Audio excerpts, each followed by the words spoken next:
لیکن خدا کی تسلی، خدا ایسی دعائی دیتا ہے جو دعائیں، یعنی کہ ایسی دعائی ہے کہ جس کی ایک دفعہ اس نے دعائی دے دی اور اس کے بعد 3 ٹائم آپ کو کھانی نہیں پڑے گی، بلکہ جو دعائی خدا دے گا وہ آپ کی پوری زندگی کے لیے ہوگی۔ ہلیلویا ہلیلویا۔ جنم کا اندھا آیا ہے یسوع کے پاس اور اس نے اس کی آنکھوں پہ جب مٹی لگائی ہے اور اسے کہا جا کے شالوم کے حوض پہ دھو لے، تو اسے کون سی دعائی دی ہے؟ کوئی ایک 3 ٹائم کی یا 4 ٹائم کی، بلکہ ساری عمر کی دعائی دے دی کہ جا اپنی آنکھیں دھو لے اور تیری آنکھیں بالکل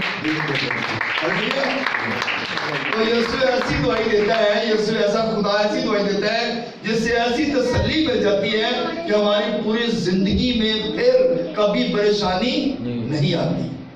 تو سب سے پہلا جو کام ہے یعنی کہ کلام مقدس میں لکھا ہے تیری تسلی میری جان کو شاد کرتی ہے، یعنی کہ میری جو جان ہے، میری جو زندگی ہے، اس میں تیرا کلام بڑے بڑے کام کرتا ہے۔ بنی اسرائیل قوم جب بحر القلزم کے کنارے پہ کھڑی تھی اور پیچھے فرعون کی فوجیں چڑھی ہوئی تھی اور لوگ موسیٰ کو کہہ رہے تھے کیا مصر میں ہمارے لیے قبریں نہیں تھی؟ ہم وہاں پہ مرتے تو ہمارے لیے قبریں وہاں پہ مل جائے تھے ہمیں، تو ہمیں بیابان میں لے آئے مرنے کے لیے، اب ہم یہاں پہ مار دیں گے، فرعون کی فوجیں جو ہے ہمیں قتل کر دیں گی، مار دیں گی۔ ان کے اندر فکر تھی ایک کہ اب ہماری زندگی ختم ہو جائے گی، مگر خدا کی تسلی جو ہے وہ شاد کرتی ہے اور خدا نے کہا اے موسیٰ اپنے ہاتھ کو اس پانی کی طرف بڑھا، تو دیکھ خدا کی قدرت کیا کرتی ہے۔ تو اسی وقت جیسے اس نے اپنے ہاتھ کو بڑھایا تو پانی 2 حصے ہو گیا۔ ہلیلویا ہلیلویا، پانی 2 حصے ہو گیا۔ تیری تسلی مجھے شاد کرتی ہے۔ فکریں بہت ہیں، الجھنیں بہت ہیں، مصیبتیں بہت ہیں، پریشانیاں بہت ہیں، مگر خدا کی تسلی ہمیں سب سے بڑھ کر ہے۔ جس کے پاس خدا کی تسلی ہے، کلام مقدس میں لکھا ہے جس کے پاس بیٹا اس کے پاس زندگی ہے، تو جس کے پاس بیٹا ہی نہیں ہے اس کے پاس زندگی کہاں سے ہونی ہے؟ ہمارے پاس خدا کا بیٹا ہے، یسوع مسیح ناصری ہے جو تسلی دیتا ہے، ہماری زندگی کو شاد کرتا ہے۔ تو کلام مقدس میں لکھا ہوا ہے تسلی نہیں لکھا ہوا، تسلیاں لکھا ہوا ہے، یعنی کہ خدا تسلیاں دیتا ہے۔ خدا اس قدر کام کرتا ہے کہ تسلیاں دیتا ہے، تو تسلیاں ہمارے خدا کی طرف سے ملتی ہیں۔ پلیز اپنے آپ کو خدا کے قدموں میں لے کے آئیں تاکہ آپ کا خدا جو ہر پریشانی میں آپ کے ساتھ کھڑا ہوتا ہے اور آپ کو بڑی سے بڑی مصیبتوں سے نکالتا ہے۔ تو میرے عزیزو، ہمیں اپنی ساری فکریں جو اپنے خدا پہ ڈالنے کی ضرورت ہے، تو پھر ہمیں برکت ملے گی۔ جب اپنی فکریں خدا کے قدموں میں لے کے آئیں گے تو پھر ہمیں برکت ملے گی۔ تو جب خدا کے قدموں میں ہم نہیں آتے، ہم خدا سے دور دور بھاگتے ہیں، تو پھر پریشانیوں میں بھی رہتے ہیں، فکروں میں بھی رہتے ہیں، غموں مصیبتوں میں بھی رہتے ہیں۔ تو جب خدا کے قدموں میں آ جاتے ہیں تو وہی غم، وہی دکھ، وہی مصیبتیں، وہی پریشانیاں، وہی رنج ہماری زندگیوں سے نکلنا شروع ہو جاتے ہیں اور ہمارا خدا ہمیں تسلی دیتا ہے۔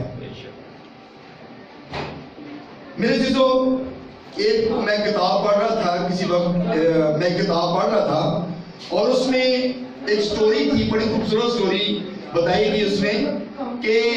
ایک لڑکی کے سسرال والے اس کو دیکھنے کے لیے آئے، کوئی 16 17 18 سال کی بچی تھی، اس کو دیکھنے کے لیے آئے، یعنی کہ سٹوری اس کتاب کے اندر لکھی تھی، تو دیکھنے کے لیے آئے۔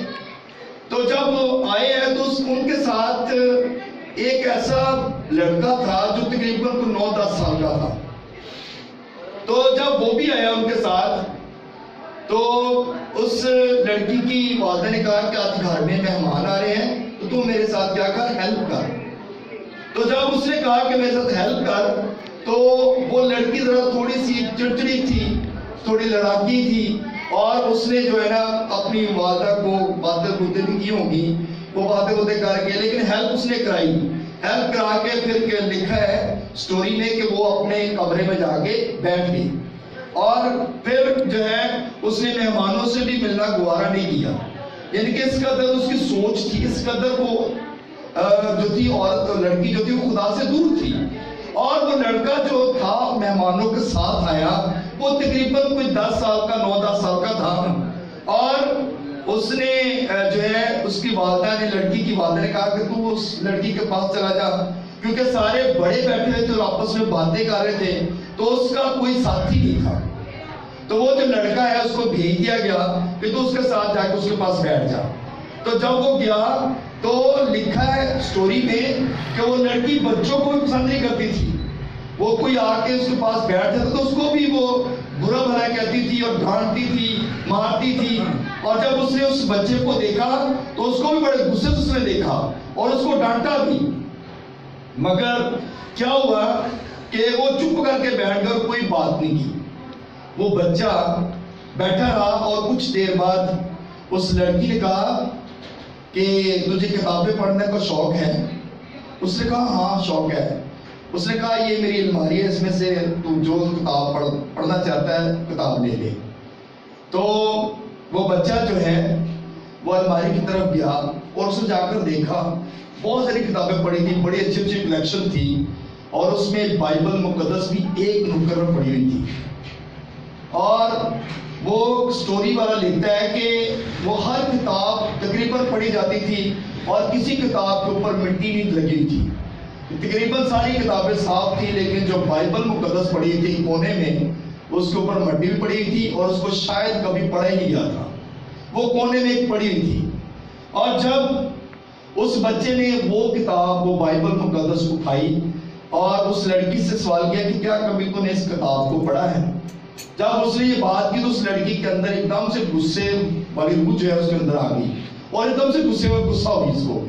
لیکن اس لڑکے نے کوئی جواب نہیں دیا اور وہ بڑا پولائٹ طریقے سے اس کے پاس بیٹھا رہا، اور اس نے کہا کہ کاش تو یہ کتاب پڑھتی تو تیرے اندر یہ غصہ نہ ہوتا۔ اس بچے نے کہا کاش تو یہ کتاب پڑھتی، بائبل مقدس تو پڑھتی تو تیرے اندر غصہ نہ ہوتا، کیونکہ کلام جو ہے یہ غصے کو ختم کرتا ہے، کلام جو ہے یہ مصیبتوں کو دور کرتا ہے۔ اور پھر اس لڑکی نے اس کی طرف بڑے غصے سے دیکھا، جب غصے سے دیکھا تو اتنی دیر میں اس کی والدہ نے اس کو آواز دی کہ آ کے میرے ساتھ کھانا لگوا تاکہ مہمانوں کو کھانا دیا جائے۔ تو جب وہ چلی گئی اور دوبارہ پھر کمرے میں آئی، تو جب دوبارہ آئی ہے تو پھر اس نے آ کر اسی الماری کے پاس کھڑی ہوئی اور وہ بچہ چلا گیا اور جہاں بھی کتاب پڑھی تھی وہیں پر دوبارہ بائبل مقدس اس نے رکھ دیا، اور لڑکی آئی ہے اور پھر اس نے آ کر سب سے پہلے بائبل مقدس کو ہی اٹھایا، اور اس نے آ کر جب بائبل مقدس کو سٹڈی کیا، پڑھنا شروع کیا، تو لکھا ہے سٹوری والے نے کیا خوبصورت لکھا ہے کہ سب سے پہلے وہ بائبل پڑھ کے نیچے گئی ہے کیونکہ اس کا کمرہ اوپر تھا، اور وہ نیچے گئی اور اس نے جا کر اس بیٹے کو، اس لڑکے کو سوری کہا کہ سوری میں نے بائبل مقدس تقریباً میں نے کوئی آج سے کوئی 5-7 سال پہلے بپتسمہ لیا تھا اور اس کے بعد میری زندگی میں بہت سارے کام ہوئے، مگر ایک دم سے کام میرے چھوٹ گئے اور میرے اندر ایک ایسا غصہ آ گیا اور میں نے بائبل کو پڑھنا بھی چھوڑ دیا، میں نے سارے کام چھوڑ دیے، لیکن تیرے ان باتوں کی وجہ سے، تیرے اس تحمل کی وجہ سے میرے اندر پھر جو ہے خدا نے وہ اسپرٹ پیدا کر دی ہے، وہ روحانیت پیدا کر دی ہے، اور میں نے آج پھر اپنے خدا کو اپنا دل دے دیا ہے اور میں نے کلام پڑھا ہے، اور میں وعدہ کرتی ہوں کہ آئندہ کے بعد میں کبھی بائبل پڑھنے میں ناکام نہیں کروں گی، بلکہ میں ہر روز بائبل کو پڑھا کروں گی۔ تو میرے عزیزوں، یہ جو بچہ تھا اس کے بارے میں بھی آگے لکھا ہوا ہے کہ یہ بچہ پادری کا بیٹا تھا۔ یہ کس کا بیٹا تھا؟ پادری صاحب کا بیٹا تھا، اور اس کے اندر خدا کی روح جو تھی وہ کام کر رہی تھی۔ تو خدا اپنے لوگوں کو استعمال کرتا ہے، اور فکریں تب ہی ختم ہوتی ہیں جب ہم کلام کو پڑھتے ہیں۔ تسلی اس وقت ہی آتی ہے، دعائی اس وقت ہی ملتی ہے جب آپ کلام کو پڑھتے ہیں۔